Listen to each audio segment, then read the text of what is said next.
Hello, good morning, welcome back to my channel. উঠেছি বেশ অনেকটাই সকালে, মানে অ্যাকচুয়ালি আমি উঠেছিলাম 5:30টায়, তারপরে আবার একটু গিয়ে আবার শুয়ে পড়েছিলাম, তারপরে আবার 7টার সময় উঠে পড়েছিলাম। তো তখন থেকে মোটামুটি টুকটাক কাজকর্ম চলছে, কিন্তু তোমাদের কাছে আসলাম এখন এখন বাজে 10:30। তো আজকের দিনটা আমার জন্য একটু স্পেশাল, কারণ আজ আমার ছোট ছেলে আয়ুষের বার্থডে। তো তোমরা সবাই অনেক অনেক আশীর্বাদ করো আমার ছেলেকে। কি কি অ্যারেঞ্জ করেছে আর কি কি অ্যারেঞ্জ করা বাকি রয়েছে সেটা তোমাদের দেখাচ্ছি। চলো কিচেনে চলো। চারিদিকে সব ছড়ানো ছিটানো হয়ে রয়েছে, কিছু কিছু করেছি, কিছু কিছু করিনি। এই যে এখানে পেঁয়াজের বেরেস্তাটা করে রেখেছি। কাতলা মাছ করব, কাতলা মাছের শাহী কাতলা করব। এই যে শাহী কাতলাতে হলুদ চলবে না, নুন মাখিয়ে রাখবো। আর মাংসের আলু ফালু ভেজে রেখেছি। এই যে এদিকে সব ছড়ানো ছিটানো রয়েছে, এখন ছড়ানো ছিটানোই থাকবে।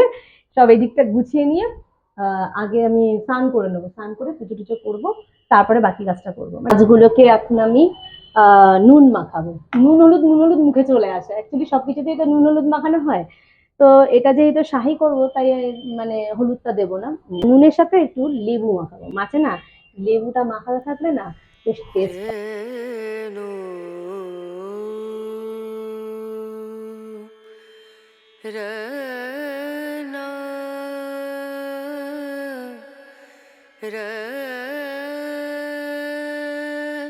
সবার আগেই আমি পায়েসটা রান্না করে নিয়েছিলাম। এখন তো শীতকাল না, তাই গুড়ের পায়েস নয়, চিনির পায়েসই করেছি। কিন্তু দুঃখের বিষয় হচ্ছে, যার উদ্দেশ্যে এই পায়েস বানানো সেই খুব একটা পছন্দ করে না পায়েস খেতে। মানে খাওয়ালে জোর করে খায়, এইরকম একটা ব্যাপার। কিন্তু কি করব বলো, জন্মদিনের দিন পায়েস না করলে কীরকম যেন একটা লাগে, মনে হয় যেন সামথিং ইজ মিসিং। তো এখন যেমন সত্যি কথা বলতে যে কোনো কিছু সেলিব্রেট করা মানে হচ্ছে কেক কাটা, কেক কেটে সেলিব্রেট করা। কেক তো যে কোনো সেলিব্রেশনেই কাটা যায়, কিন্তু জন্মদিনের দিন একমাত্র পায়েসটা হয়। সব রকম সেলিব্রেশনে কিন্তু পায়েস হয় না, তাই না? তো জন্মদিনের দিন পায়েসটা না করলে কীরকম যেন লাগে। তোমরা হয়তো আমাকে বলতেই পারো যে ব্যাকডেটেড, সে হতে পারে ব্যাকডেটেড। কিছু কিছু ব্যাপারে একটা নিজস্ব মানসিকতা থাকে, সেটা মেনটেন না করতে পারলে ভালো লাগে না। তো মনে হয় না এর পরের জেনারেশানে এই সমস্ত কিছু থাকবে বলে। ওই সব কিছু কেকের ওপরেই ছেড়ে দিতে হবে। মানে কেক কাটা মানে সেলিব্রেশন হয়ে গেল। ঠিক আছে, চলো বাকি কাজগুলো করে নিই। ভেবেছিলাম যে স্নানে চলে যাব, বাট হয়ে উঠছে না। এটা সেটা করতে করতে মাছটা অলমোস্ট ভাজা হয়েই গিয়েছে। আজকের খাবারের পুরো মেনুটাই তোমাদের সাথে আমি শেয়ার করব। আমের চাটনি ওদিকে বসানো রয়েছে, প্রায় হয়ে গিয়েছে, আমি এখনই নামিয়ে নেব ওটা। চাটনিটা নামানোর আগে আমি এই মশলাটা দেবো। এটা আমি ঘরে বানিয়ে রেখে দিই। যে কোনো চাটনির ক্ষেত্রে এই মশলাটা আমি ইউজ করি। এই মশলাটার একটা সুন্দর ফ্লেভার আসে। শুকনো লঙ্কা, সাদা জিরে, ধনে আর কয়েকটা এলাচ শুকনো খোলায় ভেজে গুঁড়ো করে রেখে দিলেই মশলাটা রেডি। তারপর একটা এয়ারটাইট কৌটোর মধ্যে আটকে রেখে দিলে বেশ কিছুদিন থাকে এই মশলার গন্ধটা। আর একটা কড়াতে আমি মাছ ভাজছি অল্প অল্প করে, আর এদিকে আমি আমার প্রেশার কুকারে পোলাওটা করার জন্য সব প্রিপারেশানটা তৈরি করছি। এই যে এই মাছগুলো আমার অলমোস্ট ভাজা হয়ে গিয়েছে, আর 2-3 পিস বাকি আছে। এটা করে চাটনি হয়ে গিয়েছে। পোলাওটা করব। পোলাওটা একবারে হবে না, দুবারে করব। পোলাও করার জন্যে আমি এই কাপের 5 কাপ গোবিন্দভোগ চাল নিয়ে ভালো করে চালটা ধুয়ে নিয়েছি। এখন এই কাপের মাপ করে আমি একটু জল আর দুধ দেব।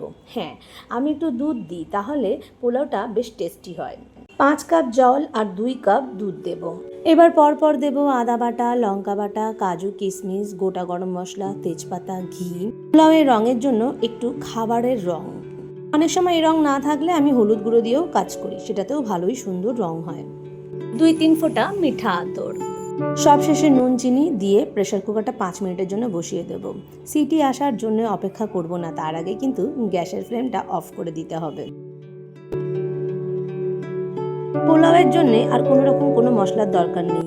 আদা বাটা, মিঠা আতর আর গরম মশলা, এছাড়া গোবিন্দভোগ চালের মিশ্রণে যে সুন্দর একটা গন্ধ বেরোয়, সেটাতেই দুর্দান্ত টেস্টি হয়ে যায় পোলাওটা। স্নান করে চলে এসেছি, আর এদিকে আমার মাছটা রান্না এখনও হয়নি। পোলাওটা এক ভাগে রান্না হয়ে গেছে, আর এক ভাগ করবো, তাহলেই হয়ে যাবে। তা আগে পুজোটা দিয়ে নিই। পুজোটা যতক্ষণ না দিই ততক্ষণ শান্তি হয় না। সিঁদুরটা পরে নিই। তো ঠিক আছে, চলো এখন খুব তাড়া, আগে আমি করে নিই, তারপরে কথা হবে।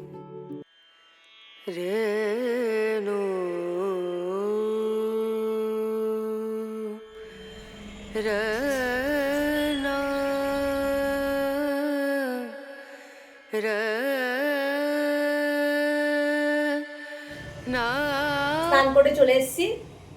মাংসটা আরেকটু হবে, মানে 90% হয়ে গেছে, আরেকটু হবে। প্রেশার কুকারটা এখন খুলে দেখি পোলাওটা কতটা হয়েছে। হয়ে গেছে মনে হচ্ছে। এই যে হয়ে গেছে। এটা খালি করে নেবো, এটা খালি করেই করবো। আর না হলে অন্য একটা প্রেশার কুকারেও বসাতে পারি, দেখছি কি করি। না, আমি এটা খালি করেই নেবো, আবার ফালতু ফালতু আরেকটা প্রেশার কুকার বাড়াবো। গামছা নিয়েছিস? সাদা তেল দিয়ে আমি মাছের রেসিপিটা সাদা তেল দিয়েই করবো। এই মাছটা সাদা তেল দিয়েই করে, কিন্তু এই যে কড়াটার মধ্যে এখন একটু জল রয়েছে, খেয়াল করে নিই জলটা। যদিও নিচের দিকে নেই, ওপর দিকে রয়েছে, যে এদিকটাতে জলটা রয়েছে। আহি কাতলার রেসিপিটা পুরোটাই সাদা তেলে করতে হয়, হলুদ ছাড়া করতে হয়। লঙ্কার গুঁড়ো অনেকে দেয়, বাট আমি দিই না। আমি কাঁচা লঙ্কা বাটা একেবারে পেস্ট করে নিই, সেটাই। ঠিক আছে, দেখি তোমাদের সাথে একটু একটু করে শেয়ার করছি। আমি এটা রেসিপিটা শেয়ার করছি। সাদা তেলে আমি মাছগুলো তাকে ভেজেই নিয়েছি। আমি রান্নাঘরে রয়েছি, তাই আমি আর নিজেকে কিছু তৈরি করতে পারিনি, আর পারবো না এখন। সো আমাকে এখন একটু চাপ রয়েছে। মাংসটা অলমোস্ট হয়ে গেছে,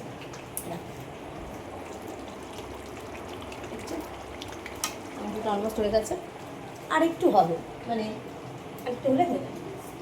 এটা হচ্ছে তোমার বেরেস্তার তেল, বেরেস্তা ভাজার তেলে আমি মাছ ভেজেছিলাম। তারপরে আর একটু তেল অ্যাড করা হয়েছিল, তো সেই তেলটা, বাকি যে তেলটা, এই যে আমি দেখাবো না বাবা, পড়ে যাবে।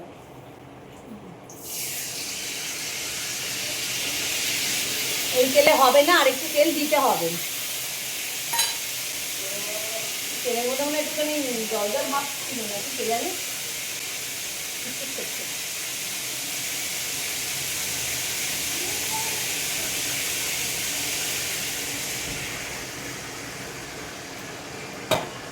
এই তেলের মধ্যে আমি এখন গরম মশলা ফোড়ন দেব। দারচিনি, এই যে দারচিনিটা ভেঙে 4-5 টুকরো করে নিলাম।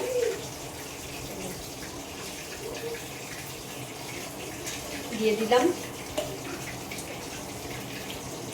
এলাচগুলো, একটু থেতো করে নিই, নাহলে ফেটে উঠবে। হয়ে গেল।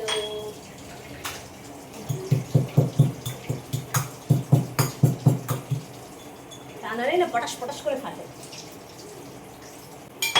তারপরেও যে ফাটবে না এমন কোনো ব্যাপার নেই, অনেক সময় তারপরেও ফাটে একটু। আর দেবো একটু শুকনো লঙ্কা। বর্ষায় শুকনো লঙ্কাগুলো না কিরকম কিরকম হয়ে গেছে, কেমনটা মানে রংটা কিরকম ছাতা ছাতা পড়ে গেছে। এই যে 4-5টা দিচ্ছি, বেশি আর দেবো না, কারণ লঙ্কা বাটা তো দেবো না। 4-5টা শুকনো লঙ্কা আর এলাচ, দারচিনি দিয়ে দিলাম। এবার অল্প করে একটু পেঁয়াজ দেবো, বাকি পেঁয়াজটা বাটা করে দেবো। এগুলো থাক, এগুলো বেটে দেবো। পেঁয়াজগুলো ভাজবো, ভাজতে ভাজতে খেয়াল রাখতে হবে যেন বেশি লাল লাল না হয়, তাহলেই আবার রংটা চেঞ্জ হবে। মানে খেয়াল রেখে করতে হবে, আমি তোমাদের জ্ঞান দিচ্ছি। আলটিমেটলি আমি কতটা করতে পারবো আমি জানি না।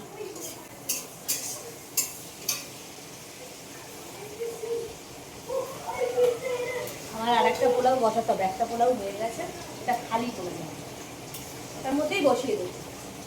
এগুলো হতে হতে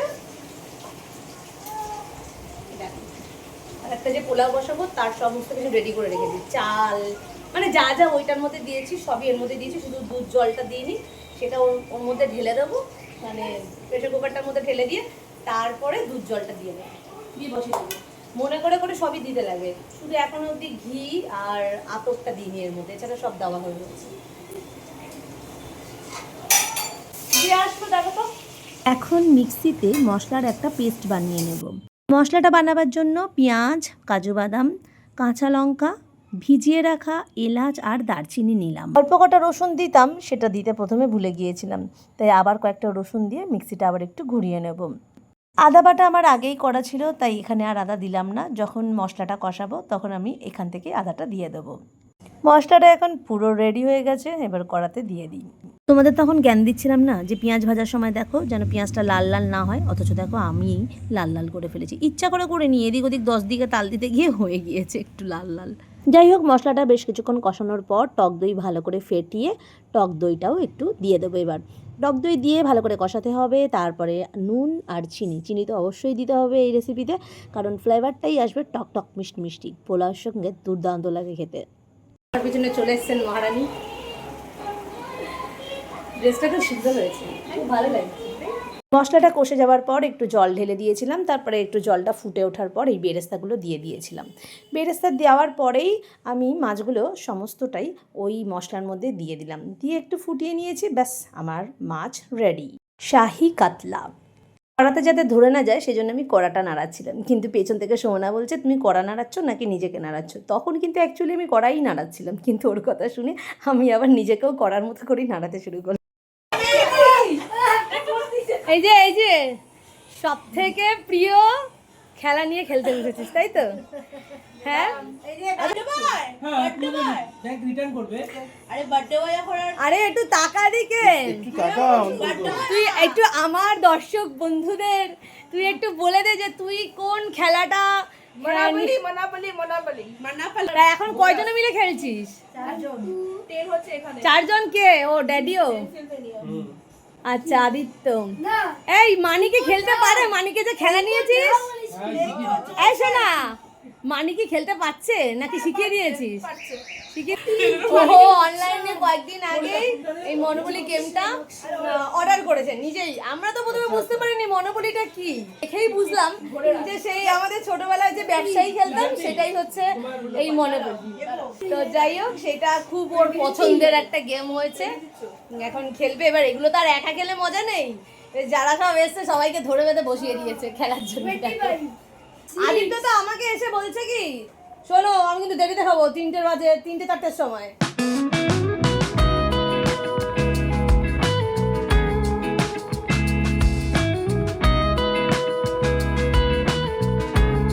সবার খাওয়া দাওয়ার ডান, আমরা আমি আর বাকি সবার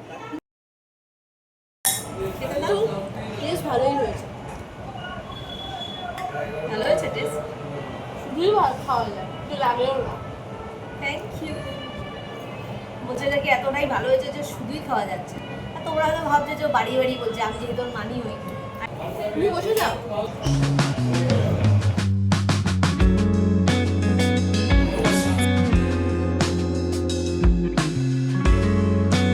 হ্যালো, গুড ইভিনিং। এখন বাজে সন্ধ্যে 6টা। কিছুক্ষণ আগে একটুখানি সময়ের জন্য আমি বিছনায় একটু পিঠটা লাগিয়েছিলাম, তো এখন আবার উঠে বললাম, আর এখন একটু রেডি হব, মানে একটু তৈরি হয়ে নেব। তো অনেক ভেবেচিন্তে আমি এই শাড়িটা বার করেছি, এটা পুরনো শাড়ি। তো ভাবলাম যে প্রথমে ভেবেছিলাম যে চুড়িদার বা একটা কুর্তি পরে নেবো, শাড়ি তো একদম পরাই হয় না, তো ঠিক আছে শাড়িটাই। ভিডিওটা এখানেই আমি শেষ করব, কিন্তু তোমরা ভিডিওটা কমপ্লিট না করে যেও না। আর একটা কথা হচ্ছে এটাই যে আমি এটা জানতে চাইবো না আজকে তোমাদের ভিডিওটা কেমন লাগলো বা কি, এই নিয়ে কিছু জানতে চাইবো না, কিছু বলবো না। শুধু একটা কথা অবশ্যই বলবো যে আমার ছেলেকে অনেক অনেক মন থেকে আশীর্বাদ করবো। তো ঠিক আছে, ভিডিওটা আমি এখানেই শেষ করছি। সবাই ভালো থেকো, সুস্থ থেকো, সাবধানে থেকো। চলো বাকি অংশটা দেখে নাও।